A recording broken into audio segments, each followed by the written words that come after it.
Again, 1 Samuel chapter 17, verses 1 through 11, and verse 25 and 26. And it reads, Now the Philistines gathered their armies for battle, and they were gathered at S.O.C.U, which belongs to Judah, and encamped between S.O.C.U and Azekah in Ephes-Dammim. And Saul and the men of Israel were gathered and camped in the valley of Elah, and drew up line of battle against the Philistines. And the Philistines stood on the mountain on the one side, and Israel stood on the mountain on the other side, with the valley between them. And there came out of the camp of the Philistines a champion named Goliath of Gath, whose height was 6 cubits and a span.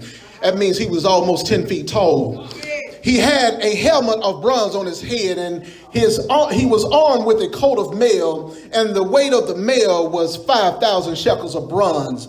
He had bronze armor on his legs, and a javelin of bronze slung between his shoulders. The shaft of his spear was like a weaver's beam, and the spear's head weighed 600 shekels of iron. And his shield bearer went before him. In other words, he had about 140 pounds of just weapons and gear. He stood and shouted to the ranks of Israel, Why have you come out and drawn up battle? Am I not a Philistine, and are you not the servants of Saul? Choose a man for yourselves and let him come down to me. If he's able to fight with me and kill me, then we will be your servants. But if I prevail against him and kill him, then you shall be our servants and serve us.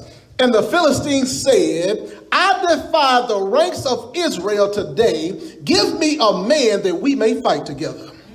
When Saul and all Israel heard these words of the Philistine, they were dismayed and greatly afraid.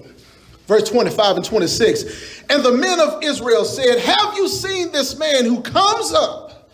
Surely he comes up to defy Israel. And the king will enrich the man who kills him with great riches, and will give him his daughter and make his father's house free in Israel. That means they won't pay no taxes. And David said to the men who stood by him, What shall be done for the man who kills this Philistine and takes away the reproach from Israel? For who is this uncircumcised Philistine, that he should defy the armies of the living God? I like to use as a topic today is not what it seems. It's not what it seems. Saints of God, I live in what they call the social media age. And I would venture to say that the majority of us in here have some type of social media page. We have our smartphones, and we're always taking pictures of everything. But what I found out is we make thousands of posts on Facebook and Instagram and Twitter, but sometimes the pictures look good, but sometimes they don't look so good. Sometimes those pictures are crisp and I can take it with my iPhone and it look professional, but then sometimes it's blurry and you can't make out what it is. The problem is that the picture is not in focus. See, sometimes the pictures are so blurry and so cloudy looking that if you saw the same pic in focus, it wouldn't look like the same thing. I know some folks blame the camera, and if you're like my wife, you blame the first person behind the camera, and that's usually be somebody. Amen. Y'all pray for your pastor. His wife will blame him for taking a bad picture. But sometimes those pictures don't come out the way that they should. But what I learned was, in order to change the picture from blurry to clear, I had to change the focus. What I'm trying to say is, since the perception you have of your present situation can define your future destination, you need to change your focus so you can change your life. Let me say it like this. Since you see where you are right now, if you don't see it the right way, it will affect where you end up. That's right. So you have to change your focus so you can change your life. See, in the text today, we see that Israel was at war with the Philistines. Goliath came out taunting them and daring them, would anybody come down and fight him? But when they saw Goliath, all of them ran in fear because it didn't look right for them. In their future, they couldn't see their future if they were going to fight Goliath. Every man in the war saw somebody that they couldn't defeat. In other words, their opposition was bigger than anything they had ever faced before. So Goliath was bigger than they were. He was stronger than they were. And if you look down at verse 33, it says Goliath has been a fighting man since his youth. And see, their problem, it looked unconquerable because they were fighting an unconquerable foe. It looked unbeatable because they were fighting somebody who ain't lost too many battles. It just looked like they were unable to win. But what I want you to know is when God is the king of your life, it doesn't matter what your situation looks like. It matters who's the God that's in charge. So what I'm trying to say is it's not what it seems right now. It may not look good. It may not feel good, but it's not what it seems. See, where you are right now is not where you're going to end up. I want you to know that your problem that you're facing is not final. The burdens that you have are not unbearable because it's not what it seems. But here's the thing. It depends on your focus. It depends on how you see your problem. I think the problem that we have is we focus too much on the problem instead of the problem solver. I think the problem is we make our problems to be so much bigger than what they are, and we wonder if God is big enough for my problem. I've got to tell you, I remember that old song by Karen Clark Sheard, and what she was saying was, we need to quit telling God about our mountain and start telling our mountains about our God. In other words, quit talking to God about how big your problem is, but when the problem comes, start telling the problem, I got a God that will not let me fall. I got a God that's not going to let me stay down. I got a God that's going to lift me back up. What I'm going through right now is not the end because God is still on my side. See, from the text, there's 5 things I want to talk about our focus. 5 things I want to talk about our focus. And the first thing I want to tell you about is we need to operate in faith instead of operating in fear. That's what the word says. Let's look at it. Let's look at it. Verse 11, it says Saul was terrified. It says, sore greatly dismayed, sorely afraid. He was terrified. The sight of Goliath was imposing. He was, some folks say that he was almost 10 feet tall. Others say he was 9 feet 6 inches tall. Regardless, that was a big tall man. He was bigger than everybody else that was around. Sometimes our problems are like that. It's bigger than anything else that we done faced before. Says his weapons weighed over 140 pounds. It was so much weight that he had to have somebody else carry his shield for him. Do you know how much this stuff got to be? You got to have somebody to help you carry it. See, that's how this is. Sometimes we face problems and it seems like it's so big. But what got me was, how could they be afraid? How could Saul be scared? Because this is God's chosen people. These are the people that he brought out of Egypt. These are the people that he brought out of Babylon. How in the world could they be so terrified of this situation? Well, you see, the problem is they looked at Goliath and they looked at it individually. See, we don't see our problem and it's so big that we don't think we can do nothing with it. Well, you know what? You can't do anything with it. But there is a God that's in heaven and he sits on the throne. And if we depend on him, that problem is small when it comes to God. See, we got to learn to see it from God's eye view. In other words, I'm trying to say our faith got to outweigh our fear. Our faith got to outweigh our fear. See, by faith, God brought them out of Egypt because they had cried out and they suffered so long. By faith, he brought them out of Babylon. In fact, he had already prophesied it over 700 years before it ever happened. By faith, God can do anything, so your faith has to outweigh your fear. Quit getting scared about your situation and start putting your trust in God. Because see, your situation can't stop you when your faith is in the right person. See, the same thing is true for us. We scared of what we don't know and what we can't control. The problem that we have is that we done got in this situation and there's nothing that we can do about it. But the problem that humanity have is we want to affect every part of our lives. Can I tell you something? Your life's not yours. It is God's to begin with. So the fact that you can't do anything with it, that tells me you got to reach up to God. So what am I trying to say? I'm trying to say, quit worrying about the doctor's report because the doctor don't have the final say-so. Quit worrying about your job and the mess on your job because your job is not the reason for your success. I got to tell you, Colossians said that we do our work as unto the Lord and not unto man because the Lord is who's going to reward us. So quit worrying about the mess that goes on your job. Quit worrying about the time your family talk about you. You know what? They talk about me every day. I love them anyhow, and I'm going to keep on loving them because what they say doesn't matter to me, because I got a God that won't let it come to pass. So you got to learn how to put your faith where your mouth is. In other words, quit talking about the mess you're in and start saying, God, I trust you in the midst of this mess. God, I'm going to hold on to your hand in spite of. Yeah, I know the doctor said it's not going to work. I know the doctor said that this is the end, but I got a God that can deliver me anyhow. I know that the job said they might let me go, but let me go, because that means God got something else for me. See, I'm not worried about the mess that they're going through. I'm worried about where I put my faith, because my faith has to outweigh my fear. Faith got to outweigh your fear. Second thing I want to tell you is we need to recognize the opportunity instead of the opposition. We got to recognize the opportunity instead of the opposition. See, Goliath was overwhelming.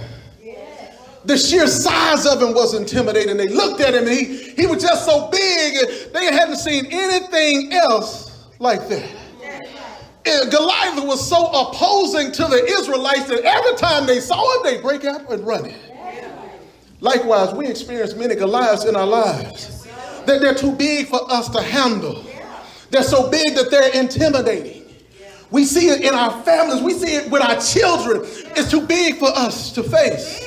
Sometimes our children are going through problems, and we don't know how to fix that problem. And it's too big for us to face. Sometimes it's bullies, and sometimes it's other things that go on in school. But here's what I want you to know. It doesn't matter how big it looks, because you got a God that's bigger than that. It doesn't matter that sometimes we change jobs and we end up doing things that we didn't start out doing. Now, we believe that folks have put us in a situation to make us fail so they can have a reason to let us go. But here's what I got to tell you. Even if that happens, God has already ordained your next steps. So that opposition that's facing you is not the end of it, because God is the orchestrator. Well, what I'm saying is, it says that the steps of a righteous man are ordered by the Lord. What that means is God has orchestrated my steps. So if I'm going through trouble, God has already seen my evil. If I'm crying sometime, God has already dried my eyes in the future. If I'm going through, God has already orchestrated it, because he knows where I'm going to come out. See, that's why I like Jeremiah 29:11, because God says, I know the plans I have for you. Plans to give you a future and a hope. Plans to prosper you. In other words, it's not your job to know the end right now. It is your job to trust God anyhow. Trust him in spite of what you're going through. Trust him in spite of the tears that you cry at night. Trust him in spite of the folks that's lying on you. Trust him in spite of the folks that's stabbing you in your back. Trust him in spite of the family that do you wrong. It doesn't matter what happened. Trust God anyhow. Trust God anyhow. Let's see, when I got to looking at this thing, I got looking at this thing, and I realized that Goliath wasn't the only opposition force that was there. David started asking about what's going to be done for him, and what's going to be done for the man who kills this Philistine. And David was saying that, look, he's not defying Israel. He defied the armies of a living God. In other words, he was coming against God, not Israel. And David was saying that he could fight him, but when I looked at that, I started seeing that David was facing opposition on his own. If you look at verse 28, his oldest brother, Eliab, said, why are you here? Who did you leave your few sheep with? See, can I tell y'all something? Sometimes folks are scared of the anointing that's on your life. And they will do whatever they can do to keep you away from the anointing that's on your life. They don't understand that if they just trusted God themselves, God got an anointing for their life. But they're so upset and so scared that you're going to do something they can't do, that they'll do anything to keep you from reaching the anointing that's on your life. So you got to understand, at this point, David had already been anointed king, but he wasn't sitting on the throne. David had already been designated by God as the one that would lead Israel, but here he was keeping sheep. See, there's a blessing in that. When you are facing opposition, you need to learn what David learned. David learned that if I can keep sheep, then I can be a shepherd. That's right. If I can keep myself and don't nobody see me, then I can keep myself when everybody see me. if I'm not worried about what comes against me when don't nobody see me, then when stuff come against me when everybody see me, I can handle it a lot better. See, David's brothers were coming against him, and I just believe it was because that all of them were there when David got anointed. So you got to understand that Samuel came to anoint him. He saw the oldest brother. He said, surely this must be the one. God will let the anointing oil fall. Then he saw the next one. He said, oh, this must be the one. But God wouldn't let the oil fall. Then another one came and said, this must be the one. 7 times the oil would not pour. And the Lord told Samuel, see, you're looking at the outside, but I'm looking at the heart. It's a lot of people that look the part, but they don't have the right heart for the part. So those folks that's trying to keep you from your anointing, they are opposing you because they don't know that their part is not what it looked like on the outside. So that's why I love the saying that you don't know my story. You see the glory where I am right now, but you don't know the mess that I've been through. You don't know the problems that I've gone through. You don't know the nights that I had to suffer with nobody else around. You don't know what I've been through. You don't know what I've been through when nobody helped me. You don't know what I've been through. You don't know what I've been through and then nobody say a kind word to me. You don't know what I've been through. All you see is what's right now. But see, here's what I learned about opposition. And opposition is just an opportunity for God to show up and show out. See, an opportunity, opposition is just an opportunity for God. See, when you look at it, you had another opposition that David was facing. Saul was another opposition. Yeah. David told Saul, I could go fight Goliath. And so first thing Saul said was, no, you can't. How many times you done try to do something folks told you can't do it? Yeah. Always trying to make you feel inadequate. Like you're not enough. Always trying to make you feel insufficient. Like you just don't have the skills to do it anyhow. Always trying to make us feel like you're insignificant, like you don't matter enough to be able to do anything. Yeah. But see, what I know about God is nobody don't have to think you anything for God to know that you're something. Don't nobody have to put their stamp of approval on you because God already has. If I could say it like this, you were so valuable to him that he gave somebody else for your life. I'll let that sink in. See, there's so many times that most of us will let what other folks say get to us. But we got to go back to Matthew chapter 19 and verse 26. Yeah, Jesus said it like this, that all things are possible with God. Yeah. So what we have to understand is whatever is opposing us, we can get over it because it's possible with God. In other words, your opportunity outweighs your opposition. That's what it is. Your opportunity outweighs your opposition. In other words, what I'm saying is every time you're going through trouble, God is trying to use that trouble to propel you to your next level. See, in other words, quit focusing on what the problem is. And start saying, God, what do you want me to learn from this? God, what do you want me to get out of this? He might not speak right then because a lot of times we want the answer up front. We don't want to go through the mess. But see, the mess is the faith walk that you got to go through. The mess is the character building that God's going to put you through. In other words, God says you got to go through something to see that, so I can see that I can trust you in spite of. Yeah. See, when you start to recognize that your opportunity outweighs your opposition, God will show up on time. See, I know that because if you look around verse 30, David said, when Saul was opposed to David showed Saul that it was all about his focus. In verse 36 and 37, David told him like this. He said, look, I've been keeping my daddy's sheep, and there have been lions and bears that would come and steal the sheep, but every time I would run them down and I would kill the lion and the bear. But this is where it got real. David said, the same God that delivered me from the lion and the bear will deliver me from this Philistine. So what I'm telling you is the same God that delivered you the last time is going to deliver you this time. The same God that kept you when you were crying at night is the same God that's right now. The same God that protected you on your job when they was against you is the same God right now.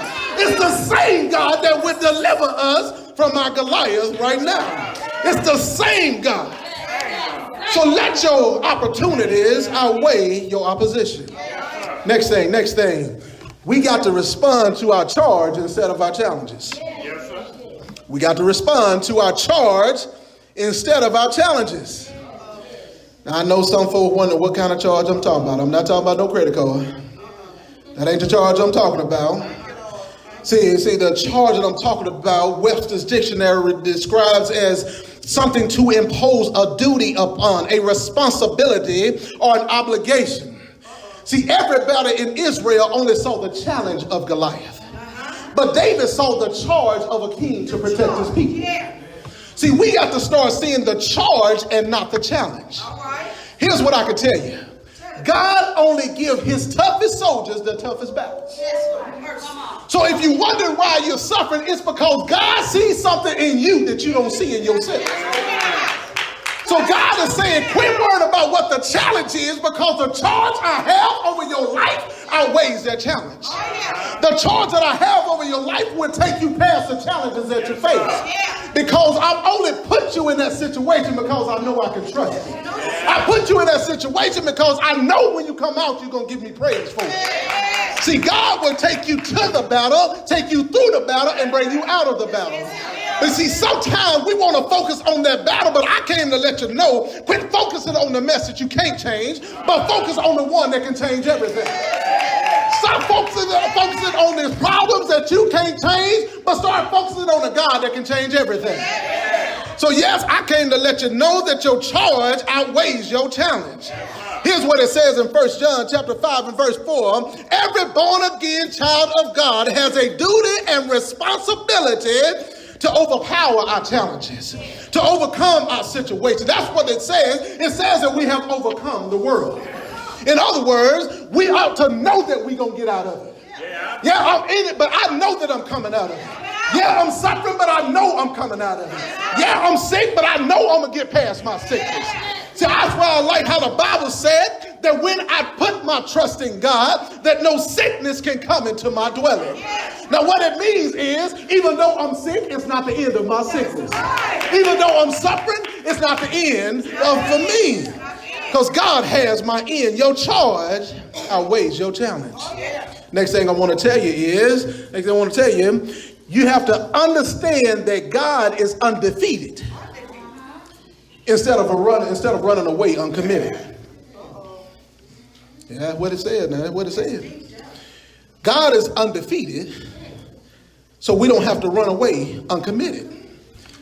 If you look at 1 Samuel chapter 17, verses 34 through 47, David said, I kept my daddy's sheep, and the lion and the bear would come and get the sheep. I would run them down, and I would kill them and rescue the sheep. I fought the lion and the bear, and the same God would deliver me. But what he was really saying is, my God ain't never lost a battle. It doesn't matter what the battle is, my God has never lost one. It's a lot of folks that's wondering, am I going to get out of this? Well, my God ain't never lost a battle. He's never lost a case in court. He's never lost a patient. We're wondering, how we going to get out of it? See, God has never lost, but he's always been on the winning side. But see, I understand. Some folks look at it and say, but Pastor, you don't understand. God took my mama from me. And that's why I'm so uncommitted. God allowed my uncle to die, and he was the only person doing something right. God took my cousin from me, and so I just don't know. I just don't see what God is doing for me. But see, here's the thing. It may not be on this side when the victory shows up. Sometimes the only victory is when you make it to the other side. So I'm trying to comfort somebody. Somebody needs to understand that sometimes I got to go through this problem and get out on the other side. I like how my grandmama said it. She was on her deathbed. Everybody knew she was dying, and the nurse was trying to get her to take some medicine. And here I am, Junior, done flew all the way up to Chicago, and I'm going to tell grandmama she need to take her medicine. Then I flew her from Mississippi to Chicago. I said, well, I'm going to tell her to take her medicine. I'll get up there, and grandmama's laying in this bed, and the nurse comes in and she said, Miss Taylor, I know you in pain. I know you suffering, so I got some pain medication for you. And she simply said, I don't need it. And the nurse said, but you suffering. I know that you're in pain. And she said, baby, my pain let me know God with me. It blew me away because she said, my pain let me know God is with me. And she said, well, what, but Miss Taylor, but how could you say that? She said, because if I didn't feel no pain, I wouldn't be here. Yeah. So she had to go further. She said, but Miss Taylor, I still don't know how you're able to do it. And this is how grandmama did it. So y'all look over me. This is how grandmama did it. She threw her hands back and went, woo, because I know a man named Jesus. Yeah. It's powerful when you on your deathbed and you can still witness to somebody about Jesus. Because she understood that God is undefeated, so it doesn't matter what it looked like. She's not going to be uncommitted. She's going to be committed in her. So on her deathbed, she was witnessing to a nurse about Jesus Christ. What got me in all of that, this is supposed to be a Christian hospital. We up in Methodist Hospital in downtown Chicago, but the Methodist nurse didn't know about Jesus. So that was grandmama telling her about Jesus, and it wasn't a week later when grandmama passed, so she had to get some work done. She said, I'm going to keep on witnessing no matter how long I'm here. She told me, baby, God been too good for me not to tell somebody about it. And when she told it, if she asked the girl, do you know a man named Jesus? And she said, I know who Jesus is. She said, everybody might know who he is, but do you know him? So there is a difference. There's some folks that know about Jesus, but they don't put their trust in Jesus. There's some folks that are suffering that don't know that they got a Jesus they can call on. They know that people say he's the Son of God, but they ain't tried him for themselves. So I just want you to know you got to try Jesus for yourself. Because God being undefeated outweighs people being uncommitted. Last thing I want to tell you is we need to choose salvation instead of sabotage. So that's where it gets powerful for me. We got to choose salvation instead of sabotage. I say that because people will sabotage you before they try to help you. People will try to bring you down before they try to lift you up. But God has called his people to be different from everyone else. So we have to choose salvation instead of sabotage. Throughout 1 Samuel chapter 17, David faced sabotage. His brothers tried to sabotage him by making him feel inadequate. They thought he was too young to be king in the first place. I mean, you've been out there with the sheep, but we the grown men around here. You don't know anything. Saul tried to make him feel like he was insufficient, like he wasn't a fighting man, because Goliath's been a fighting man since his youth. Goliath even tried to make him feel like he would be totally destroyed. And that's around verse 44. But David made a stand like Daniel did. Daniel and the 3 Hebrew boys made a stand. First, Daniel made a stand and said, I won't allow myself to be influenced by the king's food. I won't put that stuff in my body. But then Shadrach, Meshach, and Abednego went further and said, Lord King Nebuchadnezzar, even though you built this big old statue, we still won't bow to your statue. We still won't praise you. We still won't praise your statue. But I like how they said it. What they said was, we're going to praise the Lord and him alone. And how they said it was, even if our God does not save us, we know that he is able. That's what we got to get to. We got to know that God is able. We got to know that he's able to do anything but fail. You got to know that he's able to do anything but fail. That's what his word says, that he can do anything but fail. But see, I understand that's the Old Testament. I'm talking about Daniel and Hebrew boys. But look at what the New Testament says. Hebrew chapter 12 and verse 2, it says, fix your eyes on Jesus, who's the author and the finisher of your faith. 2 Corinthians 4:18 says that we need to look at things that are not seen and not focus on the things that are seen. In other words, what I'm trying to get us to see is our focus determines our reality. Our focus determines where we're going to end up. I like how Jesus said it in John chapter 12 and verse 32. He said, if I be lifted up, then I draw all men unto me. All Jesus wants us to do is lift him up so everybody can see him. So if they see him, then he'll draw all men unto him. And that's what he did over 2,000 years ago on a hill called Calvary. He took the sins of this world to an old rugged cross. He hung his head and he died, but early on Sunday morning, he got up with all power in his hand. And that power let me know that I don't have to focus on the mess around me, but I can focus on the Messiah that's already died for me.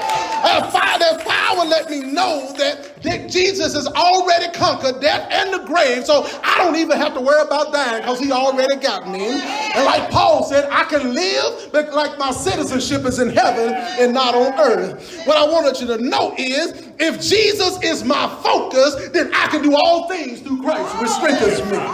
See, some of you might have filled in the blanks. I had the usher to pass out something, and you might have filled in the blanks. I call it the Bible crypto quip. Y'all remember that stuff they used to put in the newspaper, and you fill in the blanks, and you might have saw that if you look down one side and you look down the other side, it spells out focus. In other words, we got to focus on the right thing. See, if we focus on our faith, then our fear can't overpower us. If we focus on our opportunities, then the opposition can't come against us. If we focus on the charge God has for our life, then the challenges won't mean nothing to us. If we focus on the fact that God is undefeated, then we don't ever have to be uncommitted, but we can work for God anyhow. If we focus on choosing salvation, then we know that salvation will keep us from being sabotaged. Now, I'm not saying ain't nobody going to come against you, but what I'm saying is they can't prosper against you. That's why the Bible says, no weapon formed against you shall prosper. That's why the Bible says, they that wait upon the Lord shall renew their strength. That's why the Bible says that I can walk and not run and not be weary. I can run and not faint. I serve a God that can do anything but fail. I serve a God that has my beginning and my end. So even though I'm in mess right now, he already said he got a designated end for me. He already said he gonna prosper me. He already said that I'm not gonna suffer. He already said it. I like how he said it in Isaiah. He said, if you keep your trust in me, you can walk through the rivers and you won't drown. If you keep your trust in me, you can walk through the fires, but you won't be burned. If you keep your trust in me, he said, I have you in the palm of my hand, and nobody can take you out. It's time for us to focus on the right thing. And that's God Almighty. That's Jesus Christ, what he did for us on the cross. It's time for us to focus on what he has for us and not on the mess that's going on around us. But here's what I can tell you. Mess going to be there anyhow. If it's going to be there, then why are we worried about it? Let's worry about doing the work that God has for us. There's some people that need to be lifted up, and it's the church's job to lift them up. There's some people that need a word of life, and it's the church's job to speak life in the people. There's some children that are suffering, and the church has got to get up and take our rightful place and lead these children to the future. There's too much suffering in this world going on for us to sit back and act like we done made it. No, if I have made it and my son didn't make it, then I haven't made it. So it is our job as a church to lift up this community, to lift up its members, to keep on going forward, to let you know that what your problem is not the end, but it's for putting our focus on God that's going to make it all right. Change your focus and change your life. Change your focus and change your life. We got to change our focus, y'all. We've been doing this too long. Been looking at the wrong things too long. Been letting the wrong thing influence us too long. We've been letting our perception of what the problem is keep us from the promises God has for us. See, what you see is not it. Because faith is the substance of things hoped for. The evidence of things not seen. If that's what the requirement is the evidence of things not seen, why are you worried about what you see? Because what you're seeing and what you're suffering can't keep you from what God has for you. Oh, some said, what God has for me, it is for me. It is for me. What God has for me, it is for me. The doors of the church are open.